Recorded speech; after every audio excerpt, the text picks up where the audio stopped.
বাংলাদেশ বেতার রাজশাহী। এখন শুনবেন স্থানীয় সংবাদ। আসসালামু আলাইকুম। বাংলাদেশ বেতার রাজশাহী স্থানীয় সংবাদ পড়ছি মোহাম্মদ শহীদুল হক সোহেল। পবিত্র ঈদুল আজহা উপলক্ষে নগরবাসীর নিরাপদ পশু ক্রয় বিক্রয় নিশ্চিত করতে রাজশাহী মহানগরী সিটি পশুর হাট পরিদর্শন করেছেন রাজশাহী মেট্রোপলিটন পুলিশ আরএমপির পুলিশ কমিশনার মোহাম্মদ আবু সুফিয়ান। গতকাল পুলিশ কমিশনার সিটি হটের সার্বিক নিরাপত্তা ব্যবস্থা পর্যবেক্ষণ করেন। পরিদর্শন শেষে পুলিশ কমিশনার বলেন, হটের সার্বিক নিরাপত্তা ব্যবস্থা এখন পর্যন্ত সন্তোষজনক।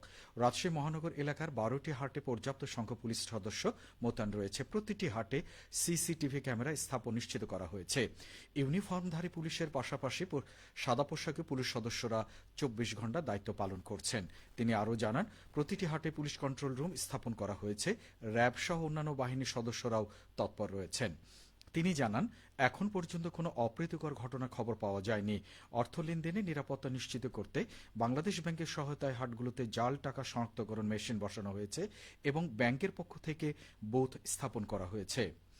সম্প্রতি করোনার সংক্রমণ বাড়ায় জনসচেতনতা তৈরিতে আরএমপির পক্ষ থেকে ব্যবস্থা নেওয়া হয়েছে উল্লেখ করে পুলিশ কমিশনার বলেন, হাটে আগত সবাই যেন মাস্ক পরে আসে সে বিষয়ে প্রচারণা চালানো হচ্ছে। এ সময় উপস্থিত ছিলেন আরএমপির অতিরিক্ত পুলিশ কমিশনার নাজমুল হাসান। রাজশাহীর পবা উপজেলায় গ্রাম পুলিশ সদস্যদের ১ মাস ব্যাপী বুনিয়াদী প্রশিক্ষণ কোর্স শেষ হয়েছে। জাতীয় স্থানীয় সরকার ইনস্টিটিউট আয়োজনে এই প্রশিক্ষণ বাস্তবায়ন করে পবা উপজেলা প্রশাসন।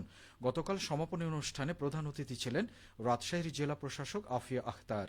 এ সময় তিনি প্রশিক্ষণপ্রাপ্ত ৩ জন শ্রেষ্ঠ গ্রাম পুলিশ সদস্য ও অতিথিদের সম্মাননা স্মারক প্রদান করেন। এছাড়াও তিনি প্রশিক্ষণে অংশগ্রহণকারী ৪০ জন গ্রাম পুলিশ সদস্যদের সার্টিফিকেট প্রদান করেন। উপজেলা নির্বাহী অফিসার ও কোর্স পরিচালক আরাফাত আমান আজিজের সভাপতিত্বে অনুষ্ঠানে বিশেষ অতিথি ছিলেন স্থানীয় সরকার উপপরিচালক মোহাম্মদ জাকিউল ইসলাম ও সহকারী কমিশনার ভূমি মোহাম্মদ জাহিদ হাসান। এদিকে মোহনপুরে তামাক নিয়ন্ত্রণ আইন বাস্তবায়নে উপজেলা টাস্কফোর্স কমিটির সদস্য কর্তৃত্বপ্রাপ্ত কর্মকর্তাদের তামাক নিয়ন্ত্রণ আইন বিশ্ব প্রশিক্ষণ কর্মশালা অনুষ্ঠিত হয়েছে।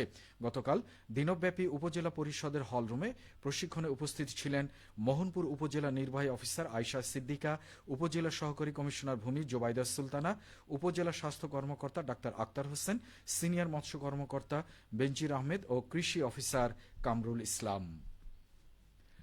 সিরাজগঞ্জে হু হু করে বাড়ছে যমুনা নদীর পানি, ফলে নদী তীরবর্তী নিম্নাঞ্চল ও চরাঞ্চলে দেখা দিয়েছে বন্যা আতঙ্ক।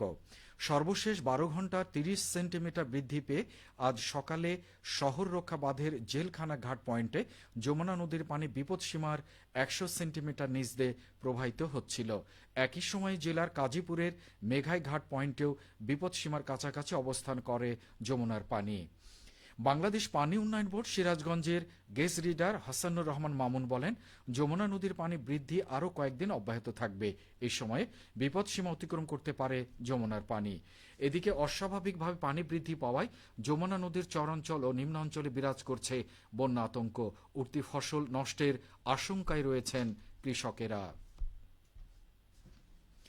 নাটোরের বড়াই গ্রামে চালবাহী ট্রাকের সাথে নিত্যপণ্য সরবরাহকারী মিনি কভার্ড ভ্যানের মুখোমুখি সংঘর্ষে একজন নিহত হয়েছেন। আজ ভোরে নাটোর পাবনা মহাসড়কের উপজেলার গুনাইহাটি এলাকায় এ দুর্ঘটনা ঘটে।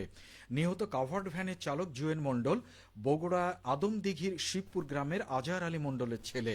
দুর্ঘটনায় গুরুতর কভার্ড ভ্যানের যাত্রী জালাল মোল্লা পাবনা সদরের গাছপাড়া এলাকার বাঁকা মোল্লার ছেলে। তাকে গুরুতর আহত অবস্থায় নাটোর সদর হাসপাতালে ভর্তি করা হয়েছে।